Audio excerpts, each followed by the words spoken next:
Instagramda video joylashda uchraydigan top 3 xatolar. Birinchisi, Instagramda videolaringizning tagida sarlavha yozmasligingiz. Ya'ni auditoriyangiz sizni videoingizni ko'rishdan oldin sizning sarlavhangizga qaraydi va video nima haqida ekanligini bilib olishi lozim. Agar videoingiz nima haqidaligini bilib olmasa auditoriyangiz, ko'p foiz bilan videoingizni o'tkazib yuboradi. Ikkinchi xato.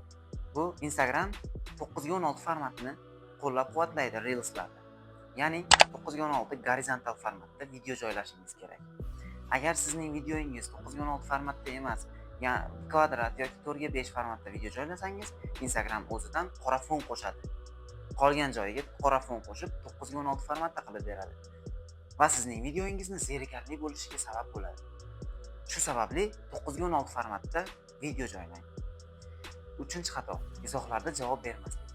Ya'ni auditoriya bilan suhbat qurmaslik.